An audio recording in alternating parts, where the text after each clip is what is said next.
There's a line in that Alanis Morissette song that says, "It's some good advice that you just didn't take." That's not irony. That's just being a dumbass. And NFL teams do dumb all the time, despite all the numbers and stats saying otherwise. Some are very obviously dumb, but others are subtle. Things you see all the time and say, that's idiotic. Like anyone accepting that rain on your wedding day is ironic, or not taking the goddamn points. Let's find out the dumb things NFL teams constantly do, and that's coming up right after this.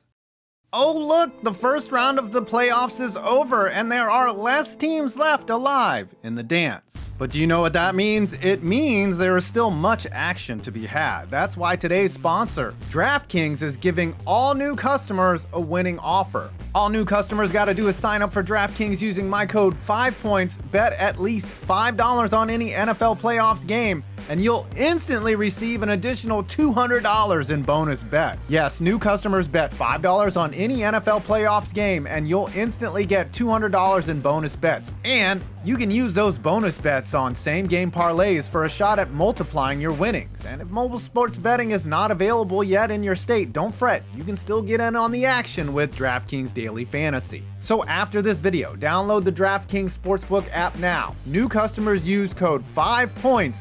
Bet $5 on any NFL playoffs game and get $200 in bonus bets instantly. That's promo code 5points only at DraftKings Sportsbook. Icing the kicker. Calling a timeout prior to a crucial field goal is known as icing the kicker. The idea is that a timeout gives a kicker more time to ponder the field goal and ideally get lost in the recesses of his own mind and psych himself out, missing the kick. But does the data back up that idea? Sharp Football Analysis did a study over 5 years and found that icing the kicker does somewhat work, dropping the percentage of made field goals by around 10% on kicks of 50 or more yards. However, if you expand that pool of data from 5 years to a decade, the evidence is pretty clear that calling a timeout actually increases the odds of a made field goal by 5% in the last minute of regulation or in overtime. There's another thing to consider too. Icing a kicker doesn't exist in a vacuum. It's a decision that costs a timeout, and if there's extra time following a made kick, blowing a crucial timeout can prove not only fruitless on defense, but crippling when it comes to answering with the clutch drive on offense. In one of the biggest and truly ironic instances of icing gone wrong, Raiders head coach John Gruden tried to ice Adam Vinatieri after the tuck rule. The timeout gave the Patriots an extra opportunity to clear some snow where Vinatieri would kick one of his most iconic field goals. Bad teams ice. Good teams put their timeouts to better use. And smart teams just let Brett Maher kick, taking the ball out of the end zone on a kick zone. And yeah, this is one of those things where the data matches exactly what your dad, aka me, is screaming at the TV on Sundays. It turns out about only 23% of kickoffs fielded from the end zone are advanced beyond the 25-yard line. And as for the rest of them, they result in a longer field for the offense and a really pissed off special teams coach.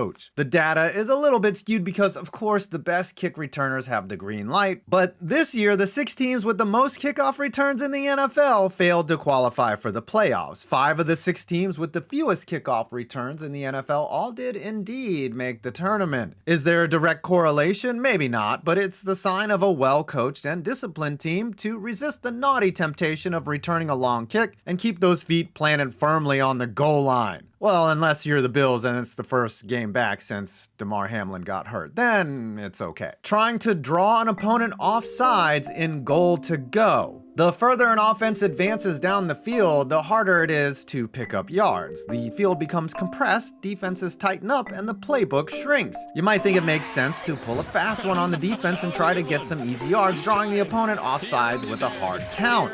Well, you might want to think that one through. Once a given penalty is more than half the yardage of an opponent's yard line, it becomes half the distance to the goal. For example, if Joey Bosa rips his helmet off after a touchdown and tells the ref to go fuck himself, you can't place the ball 13 yards past the goal line, so we cut the little bit of field and you get this. I just wanted to reference that penalty. Now, pass interference, holding, and illegal contact are all automatic first downs, but Procedural penalties like offsides don't automatically equal a new set of downs. Hard counts are also inherently risky. If your left guard is hung over and can't remember if the count is 2 or 3, that guy might get a head start and push the offense back 5 yards. And if your little ruse doesn't work, you might end up having to call a timeout to avoid a delay of game. But if your team is backed up at your own goal line, the smartest thing you can do is try to draw the defense off sides. And it's been more or less lost to the sands of time, but after the Malcolm Butler interception, the Patriots were squeezed in at their 1-yard line and managed to bait the Seahawks into an offsides penalty, giving them the ability to kneel down the ball and ultimately close out the game. I'm sure the Bills should have taken note there. Of course, speaking of that Malcolm Butler interception, lining up in shotgun for an obvious run.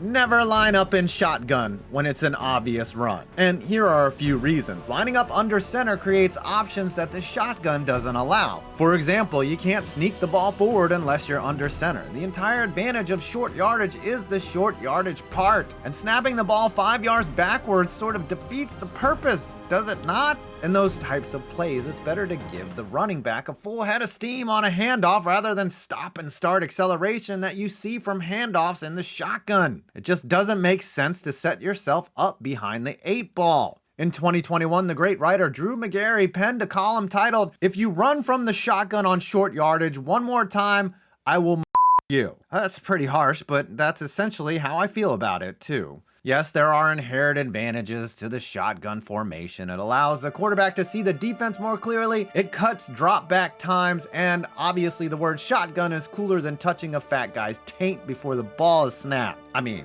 could be into that kind of thing. But when there's less than a yard to gain, hell, even 2 yards to gain, the quickest path from point A to point B will always involve fondling your center's nether regions. Our last dumb thing teams constantly do, not taking the points. Points are at a premium in the NFL. It's been said that the team with more of them at the end of the game, in fact, wins the contest. So if you had a chance to get easy points, should you pass them up? Fuck no. Since the advent and popularization of analytics, it's become trendy to forego field goals and extra points in favor of keeping the offense on the field. There's obviously a time and a place for being aggressive, but aggression for the sake of aggression rarely goes over well. Perhaps the most rampant advocate of analytics in the NFL world was Chargers head coach Brandon Staley, who in 2021 went for it on 4th down on 34 separate occasions, the most of any team that finished the season with a winning record. The Chargers converted on about 52% of their 4th down tries, placing them firmly in the middle of the pack. And one game in particular, those decisions came back to haunt the Chargers in a hotly contested AFC West showdown. Against the Chiefs, Staley passed up 3 very makeable field goals and opted instead to press his luck on 4th down. 3 tries, 3 whammies. The Chargers left 9 points on the table, and wouldn't you know it, the game went into overtime where Travis Kelce eventually made them regret not sending their kicker out onto the field. It seems Staley might have learned his lesson, or perhaps he was bullied out of trusting the numbers prior to the 2022 season. After going for it 34 times on 4th down, that number dropped to 29, still high for a team that made the playoffs, but not recklessly so. None of that saves your team from blowing a 27-point lead to the Jaguars, but it's a game of managing situations, knowing your personnel and your playbook, and keeping a team's morale in check. It also sucks when a team does convert a 4th down only to stall out later and end up missing another 4th down conversion. It's not to say that a few calculated risks every now and then aren't crucial, but we shouldn't phase field goals or extra points out of the game anytime soon.